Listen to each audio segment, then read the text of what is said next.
Angin laut malam itu menusuk dingin. Walau Jakarta tak pernah benar-benar sunyi, ada bagian dari kota ini yang seperti lupa caranya bernafas. Salah satunya, Jembatan Ancol. Di bawah jembatan tua itu, 5 anak muda berdiri dalam keremangan. Cahaya lampu jalan tak cukup menembus bayangan tiang-tiang beton yang menjulang seperti tulang rusuk monster raksasa. Gue sumpah konten ini bakal viral, ujar Jojo, menepuk bahu Raffi. Kalau view tembus 100.000, gue traktir kalian semua ke Kintamani. Kalau kita nggak selamat? Tanya Raffi pelan. Jojo tertawa.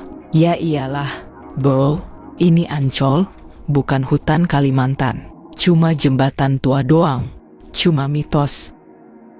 Siska memperbaiki jaketnya, duduk di tikar yang mereka gelar di tanah berpasir. Bau amis laut dan tanah basah bercampur tak karuan. Di dekatnya, Nanda sibuk menyemprotkan lotion anti nyamuk sambil bergumam. Kalau ada hantu, semoga dia juga risih sama nyamuk. Mereka tertawa pelan. Suasana masih ringan, masih terasa seperti tamasya dadakan. Tapi Intan tidak tertawa. Gadis itu sejak awal hanya berdiri diam, memandang ke arah tiang jembatan yang menjulang. Sorot matanya kosong, seolah melihat sesuatu yang orang lain tak bisa lihat. Jemarinya memeluk tubuh sendiri. Siska memperhatikannya. Intan, kamu oke? Intan mengangguk pelan, tapi tatapannya tetap tak beralih. Lalu ia berbisik, hampir tak terdengar. Tempat ini, dia masih di sini. Siapa? Tanya Siska.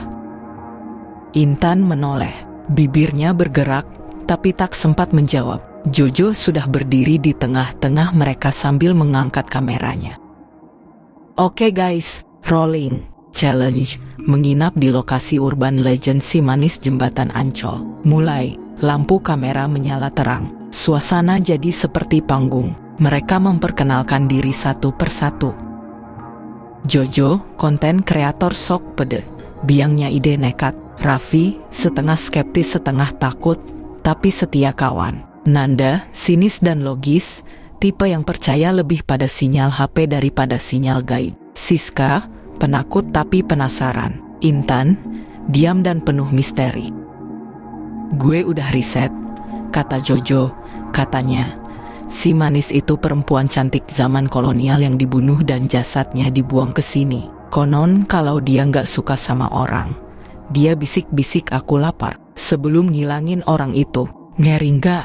Raffi menyahut, ngeri kalau benar, konyol kalau bohongan. Dan kita di sini buat buktiin. Tutup Jojo, siapa takut? Mereka duduk melingkar, makan mie cup, bercanda soal konten-konten horor YouTube lain. Tertawa ketika Nanda iseng-iseng bilang, coba ya gue panggil. Si manis, keluar dong kalau ada. Semua menoleh, hening sejenak. Lalu mereka tertawa keras-keras, tapi hanya mereka berempat yang tertawa. Intan diam, dan jauh di balik bayangan tiang jembatan, sesuatu berdiri diam, mendengarkan.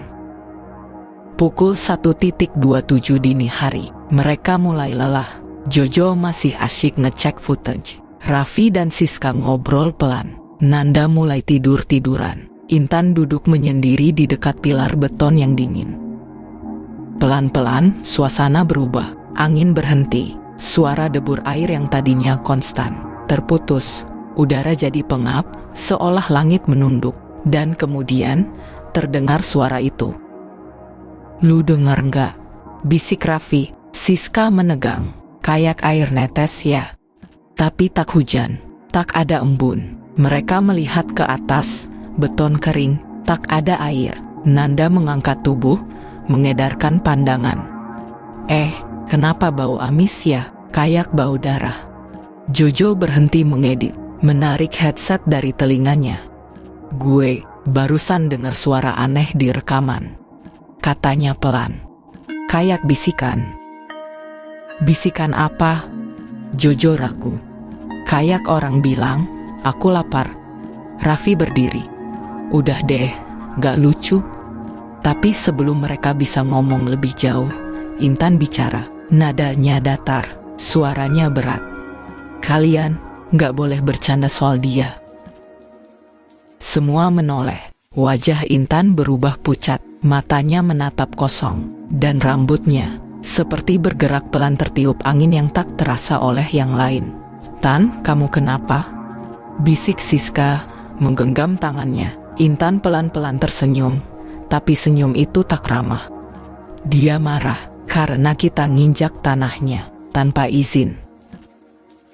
Pukul 2.03, Jojo masih duduk sendirian, kembali memutar ulang rekaman di laptopnya. Lampu kecil menyala redup, yang lain sudah mulai rebahan. Hanya bunyi serangga dan detak jam digital yang mengisi udara. Lalu, tiba-tiba, laptopnya memutar ulang klip sendiri, tanpa disentuh.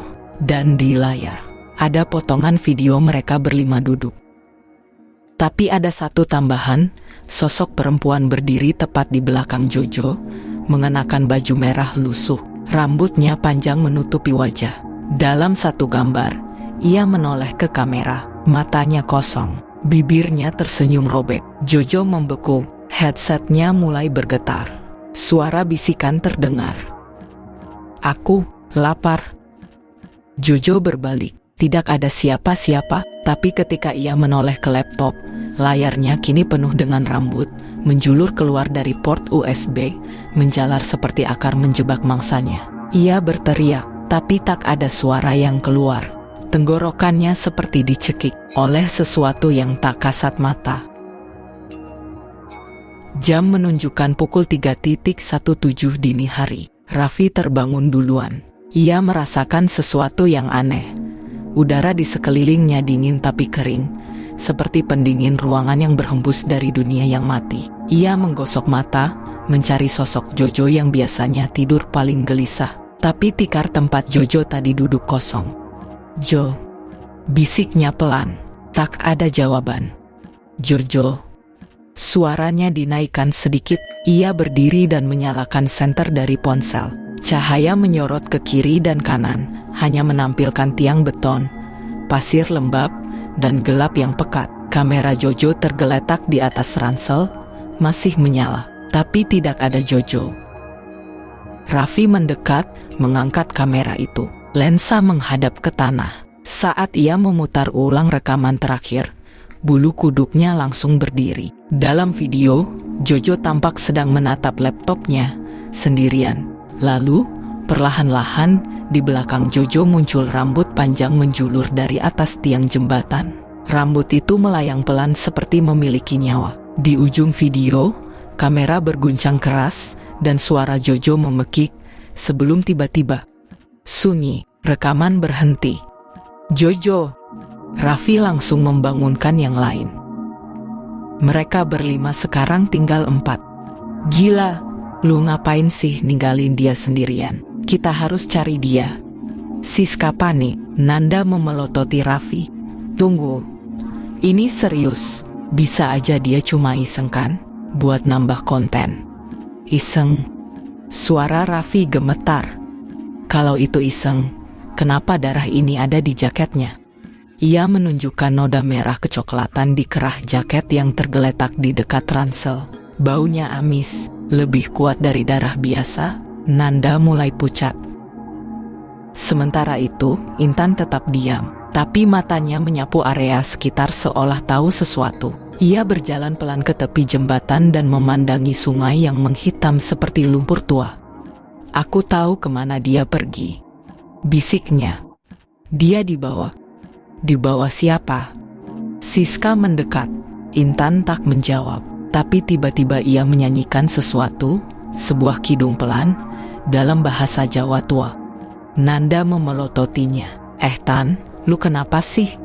Raffi menarik Intan dari tepi sungai. "Jangan nyanyi yang aneh-aneh. Kita harus cari Jojo, sekarang."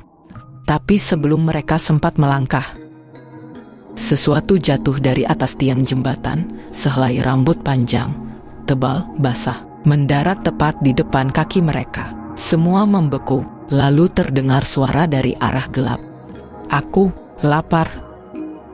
Mereka lari, kabur ke arah seberang jembatan. Nafas tersengal, kaki menabrak puing dan ranting. Tapi entah kenapa, jalan terasa berulang. Mereka terus saja berlari, tapi kembali ke tempat semula, di bawah jembatan. Ini enggak logis. Nanda mulai panik. Kita muter-muter, jembatannya kayak ngejebak kita. Siska menangis. Kita harus keluar dari sini. Harus sekarang. Tapi Intan tiba-tiba jatuh berlutut dan menjerit keras. Rambutnya menegang, berdiri seperti terkena listrik. Dari dalam telinganya, darah merembes pelan. Ia mencakar tanah, tubuhnya terguncang. Raffi memeluknya. Intan. Hei, Tan. Tapi mata Intan menatap kosong. Bibirnya menggumam sendiri. Satu belum cukup. Aku lapar. Aku masih lapar.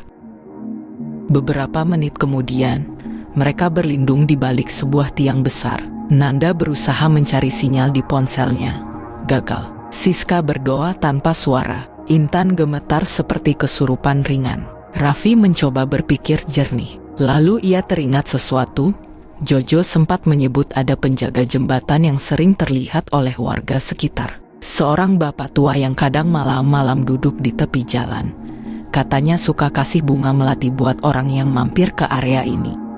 Dia mungkin tahu sesuatu. Ujar Raffi. Kita harus cari dia. Besok pagi, kalau kita selamat. Nanda menggeleng. Kalau kita masih hidup. Mereka pun duduk diam, sunyi. Tapi dari arah sungai, terdengar suara kecil, seperti seseorang berjalan di atas air. Lalu terdengar suara perempuan, pelan, menyayat. Aku manis, kan?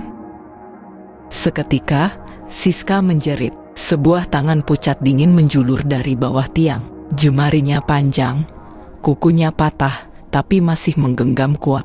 Rambut hitam pekat muncul menyusul. Lalu, sebuah wajah, setengah tertutup rambut, setengah tersenyum lebar dengan bibir robek. Si manis, muncul.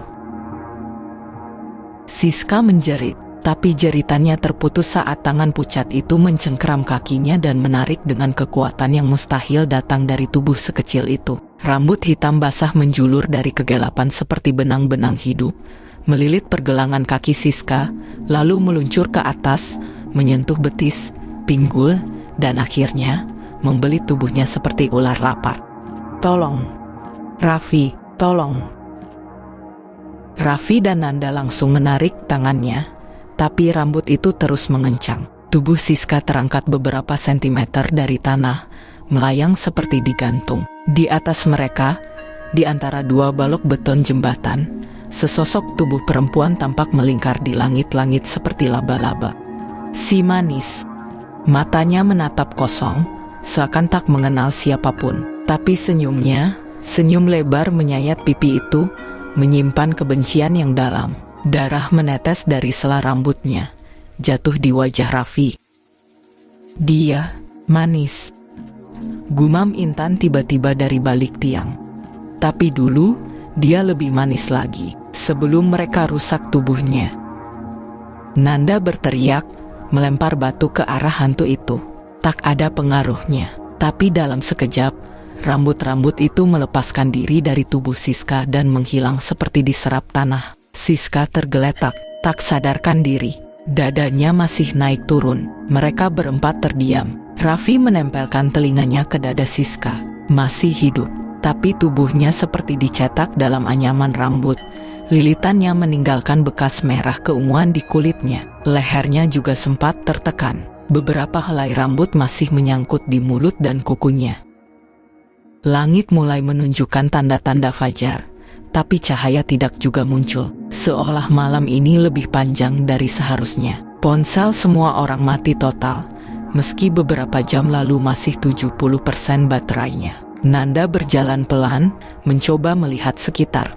Ia mendekati salah satu tiang jembatan tua yang sudah mulai berlumut. Di bagian bawahnya, ia menemukan sesuatu, bekas garis kuku, seperti seseorang pernah mencakar-cakar permukaan itu dengan keras. Ada goresan huruf di sana, penuh darah kering.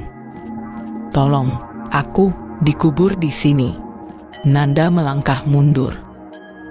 Raffi menoleh ke Intan. Lu tadi ngomong soal dia rusak karena orang. Siapa dia sebenarnya, Tan? Intan menatap kosong ke arah sungai. Dulu dia perempuan biasa, nama aslinya Maryam, jualan bunga, hidupnya tenang. Sampai satu malam, ada sekelompok pria mabuk. Mereka lempar uang ke wajahnya dan bilang dia murahan. Nanda menahan nafas. Mereka tarik dia ke jembatan. Mereka lecehkan dia. Mereka cekik dia. Rambutnya dijambak, diseret, dibuang ke sungai ini. Intan menggigit bibir. Dan sejak itu, rambutnya tidak pernah berhenti tumbuh. Raffi perlahan mengerti, rambut itu bukan hiasan horor, itu perpanjangan dendam. Dan siapapun yang mirip dengan pelaku masa lalu akan dihukum. Tapi apa kriteria mirip? Siapa yang dipilih? Mengapa Jojo lebih dulu? Tiba-tiba, Nanda menoleh cepat. Kalau Siska hampir mati, Jojo hilang. Berarti target selanjutnya bisa siapa aja di antara kita. Intan hanya menatapnya. Dia belum kenyang. Menjelang pagi, mereka memutuskan pindah sedikit ke area tanah kosong di balik jembatan, mendekati tembok bekas rumah tua. Di sanalah, untuk pertama kalinya, Intan bicara dengan sadar, bukan lagi kerasukan atau bicara sendiri. Aku pernah lihat dia waktu kecil, bisiknya. Waktu itu ibu ngajak aku ke pasar seni. Malamnya kita pulang naik ojek lewat Ancol. Di tengah jembatan, aku lihat perempuan berbaju merah duduk di pagar. Rambutnya panjang banget. Ibu langsung peluk aku dan suruh merem. Tapi aku tetap ngintip. Apa yang kamu lihat? Tanya Raffi. Dia nangis, tapi tetap senyum. Tiba-tiba, tanah tempat mereka duduk bergetar pelan. Suara retakan halus terdengar dari bawah. Raffi berdiri, lalu melihat ke sisi tembok jembatan tempat mereka bersandar. Ada lubang kecil terbuka, seperti bekas timbunan yang pernah digali lalu ditutup lagi. Tanah di sekitarnya lembab, berbau anyir. Raffi menggali pakai tangan kosong, dibantu Nanda. Setelah beberapa menit, mereka menemukan sesuatu, sehelai rambut panjang sekali, menggulung seperti ular di dalam tanah, dan tepat di bawahnya, tulang jari manusia. Raffi terdiam. Di dinding dekat lubang itu, tergurat samar satu kalimat, tertulis pakai darah lama. Tolong, kuburkan aku dengan nama yang benar. Langit masih muram meski waktu menunjukkan hampir pukul 7 pagi. Burung tidak berkicau, udara tidak berubah. Seolah pagi lupa datang ke jembatan Ancol. Raffi, Nanda, dan Intan berdiri mengitari lubang kecil yang baru mereka gali. Tulang jari itu kini dibungkus kain bekas kaos Jojo, dan rambut panjang yang melingkarinya mereka masukkan ke dalam kantong plastik. Mereka tak tahu harus berbuat apa. Tapi satu hal jelas, ini bukan cuma soal hantu, ini soal dendam yang belum selesai. Gue ingat, ujar Nanda pelan, kakek gue pernah cerita. Katanya dulu ada perempuan, Maryam, kalau nggak salah, kerjanya ngelukis di pasar seni, atau jadi pelukis jalanan gitu. Cantik banget, katanya. Kulitnya bersih, rambutnya panjang, senyumnya manis. Intan menoleh. Iya, orang-orang dulu manggil dia si manis. Nanda mengangguk, tapi dia diperkosa, dibunuh, dibuang ke rawa di sekitar Ancol. Kasusnya nggak pernah diusut karena pelakunya orang penting zaman itu. Ada versi lain juga yang bilang dia dibunuh karena menolak lamaran pria kaya. Raffi menarik nafas dalam, makanya dia gentayangan. Intan menjawab tanpa menatap siapapun, bukan cuma gentayangan. Dia marah, jiwanya nggak bisa tenang, karena dia mati dalam hinaan, dianggap murahan. Padahal dia cuma perempuan biasa, kerja cari makan. Tapi saat tubuhnya dilempar ke air, orang-orang lupa wajahnya. Mereka cuma ingat dia sebagai hantu manis. Seketika itu, terdengar langkah kaki pelan dari atas jembatan. Suara sendal kayu gesek dengan aspal. Raffi menoleh cepat. Itu, suara siapa? Mereka bertiga naik ke atas jembatan, menyusuri sisi jalan setapak, sampai mereka melihatnya. Seorang kakek tua duduk bersila di pinggir jembatan. Bajunya putih kumal. Di pangkuannya, ada setangkai bunga melati dan dupa kecil yang menyala tipis. "Ada yang hilang tadi malam," kata si kakek tanpa menoleh. Suaranya berat, lambat, seperti terlatih dalam doa. "Bapak tahu." Raffi mendekat. Kakek itu mengangguk pelan. "Dia selalu mengambil satu, setiap tahun.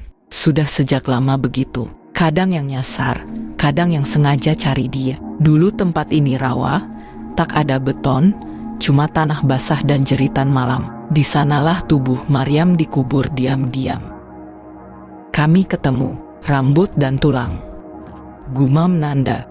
Si kakek tersenyum tipis, lalu membuka kotak kayu kecil dari sampingnya. Di dalamnya ada potret lama seorang perempuan muda, hitam putih, rambutnya panjang, senyumnya manis. "Ini Maryam." Kakek mengangguk. Sebelum dia berubah, sebelum tubuhnya dibuang, senyumnya dulu tulus. Tapi sekarang, senyum itu dikunci. Karena waktu dia dicekik, rahangnya terkunci mati. Arwahnya tak bisa bicara kecuali lewat bisikan. Dia lapar, bukan karena perut, tapi karena jiwanya kosong. Mata Intan mulai berkaca-kaca. Ia menatap potret Maryam lama sekali.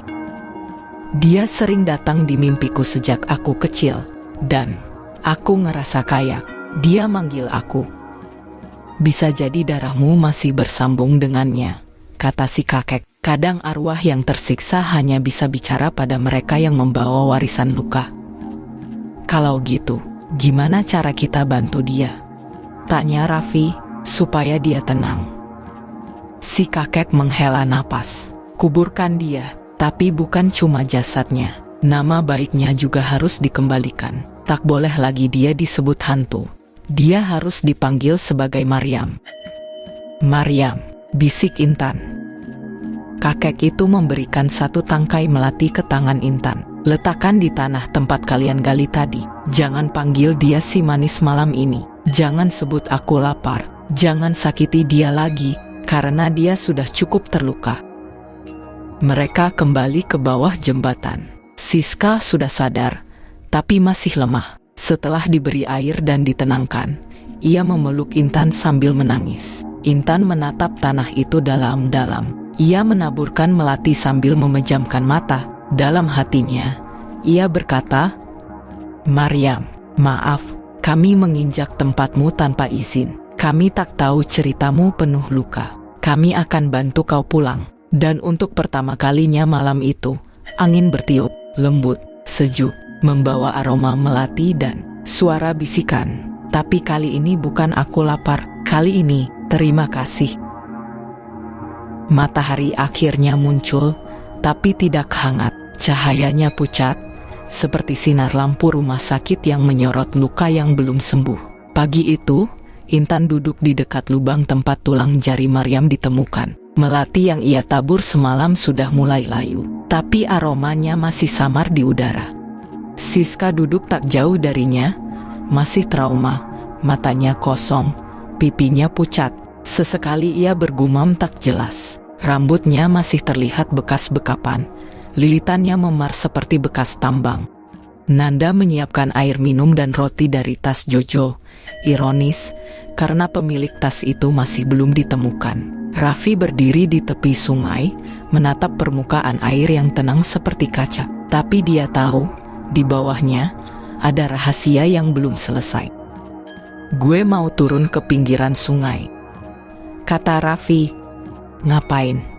tanya Nanda. "Nyari sisa tubuh Maryam. Kakek itu bilang mayatnya dibuang dan dikubur sembarangan. Kalau kita bisa kumpulkan semua bagian tubuhnya dan menguburnya secara layak, mungkin arwahnya bisa istirahat." "Gila lu, itu jorok dan gila," bentak Nanda. Tapi Intan berdiri. "Aku ikut." Mereka bertiga menelusuri tepian sungai. Lumpur di bawah jembatan hitam dan tebal, seolah menyimpan ribuan cerita yang dikubur paksa. Raffi memakai sepasang sarung tangan plastik bekas pembersih mobil di mobil ayahnya. Mereka mencungkil tanah dengan tongkat besi. 2 jam berlalu. Mereka menemukan beberapa potongan tulang kecil, tapi juga menemukan sesuatu yang mengejutkan. potongan baju lama, kain merah tua, kusam, seperti sisa kebaya lusuh yang sudah hancur dimakan tanah. Intan mengusapnya perlahan, lalu mendekatkan ke wajahnya. "Aku kenal bau ini," bisiknya. "Ini dia." Saat mereka bersiap menaruh semua temuan ke dalam kantong kain untuk dimakamkan, Siska menjerit dari arah atas jembatan. Siska berdiri terguncang di dekat tempat mereka semalam menggelar tikar. Di tangannya, ia menggenggam sesuatu yang membuat darah mereka membeku, kamera Jojo. Dan di dalamnya, memory card yang belum dibuka. "Ini tadi, keluar dari tas gue sendiri," katanya gemetar. Padahal tas gue dikunci resletingnya. Mereka segera membuka rekaman, dan disitulah mereka melihat kengerian sebenarnya. Rekaman terakhir diambil dari kamera yang terguncang. Jojo terlihat sendirian di bawah jembatan, berbicara ke arah kamera. "Kalau kalian nonton ini, berarti gue belum balik, tapi gue yakin ini bisa viral." Barusan gue dengar suara cewek, kayak bisikan, tapi di belakang kuping. Gue mau cari dulu sumbernya, mungkin ada yang ngikutin. Lalu kamera mereka melangkah. Jojo menyusuri pinggir jembatan. Bayangannya terekam samar di genangan air. Dan di satu titik, bayangannya bertambah satu. Di samping Jojo, bayangan seorang perempuan muncul. Tapi tidak ada siapa-siapa di dunia nyata. Jojo tidak sadar, sampai tiba-tiba, kamera merekam rambut menjulur dari atas, melilit leher Jojo. Terdengar jeritan, kamera terguncang, dan di akhir video, hanya terlihat satu hal.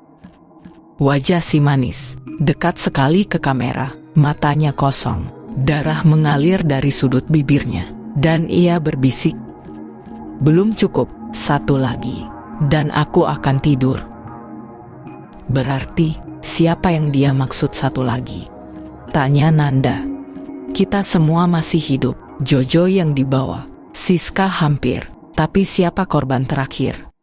Intan berdiri, tubuhnya seperti terseret oleh naluri. "Enggak, bukan kita." "Loh, terus siapa?" Raffi bingung. Intan menoleh perlahan ke arah jalan raya di ujung jembatan. Dia mau ambil yang dulu membuangnya. Tiba-tiba, mereka mendengar suara klakson. Di ujung jembatan, sebuah mobil tua berhenti. Kakek tua yang tadi malam mereka temui, berjalan sendirian ke tengah jembatan. Di tangannya, ia membawa kotak kayu kecil. Raffi, Intan, dan Nanda mengikuti dari jauh. Saat mereka sampai, si kakek sudah berdiri di tepi jembatan, menatap ke sungai. Ia menoleh ke mereka, tersenyum. "Maryam belum akan tidur, kalau aku masih bernapas." "Bapak, pelakunya?" Suara Nanda tercekat. Kakek itu menunduk. "Aku tidak mencegah mereka malam itu. Aku tahu Maryam dibawa ke jembatan. Tapi aku diam, aku takut, dan aku penakut." Ia membuka kotaknya. Di dalamnya ada kalung kecil dengan nama Maryam terukir di liontinnya. "Aku sudah terlalu lama hidup dengan beban ini. Aku bawa nama Maryam di tiap malamku. Tapi sekarang, biar aku bayar." Lalu, tanpa aba-aba, ia melompat, jatuh ke sungai. Tubuhnya tenggelam tanpa suara. Dan untuk pertama kalinya, jembatan Ancol jadi benar-benar sunyi. Tak ada suara bisikan, tak ada rambut yang menjulur, tak ada lagi bau amis, hanya melati, harum dan utuh.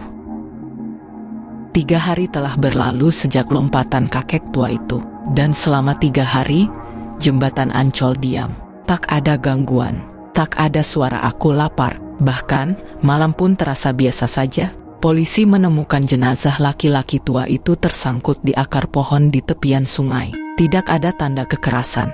Ia hanya mati. Tapi di saku bajunya ditemukan kotak kecil berisi liontin dan secarik kertas bertuliskan, "Kuburkan kami bersama, agar dia tak menunggu lagi." Dengan bantuan aparat dan beberapa warga yang bersedia, Raffi, Intan, Nanda, dan Siska mengatur pemakaman sederhana di TPU setempat. Di sana, 2 nama dituliskan, Maryam binti Salim, H. Mahmud bin Umar. Di atas nisan Maryam, mereka letakkan bunga melati yang segar. Ketika tanah terakhir ditimbun, angin lembut berhembus, dan untuk pertama kalinya, Intan merasa dadanya benar-benar ringan. Tidak ada suara, tidak ada tekanan, tidak ada wajah di balik mimpinya. Hingga malam keempat, Intan tidur di kamarnya yang gelap, dan ia bermimpi. Tapi mimpi ini berbeda. Ia tidak melihat si manis. Ia melihat dunia lain. Sebuah pasar tua, lampu minyak, kain batik dijemur, anak-anak bermain. Dan di pojok sebuah gang, Maria muda duduk dengan cat dan kanvas. Ia sedang melukis wajah seseorang. Ketika Intan mendekat, Maryam menoleh. Ia tersenyum manis, senyum yang utuh, senyum manusia. Tapi matanya adalah matanya sendiri. "Terima kasih," kata Maryam, "sudah menepati janjimu." "Apakah kau sudah tenang?" tanya Intan. Maryam mengangguk, tapi sebelum pergi, ia memegang tangan Intan dan berbisik, "Tapi ingat, jembatan tidak pernah tidur. Yang tertidur hanya aku. Kalau mereka kembali, aku pun akan bangun." Intan terbangun dengan nafas berat. Tubuhnya basah oleh keringat. Dan di sisi tempat tidurnya, tergeletak sesuatu, tangkai melati segar. Ia menatapnya lama. Lalu, ia tersenyum. Tapi senyum itu tak utuh. Senyum itu sedikit lebih lebar dari biasanya.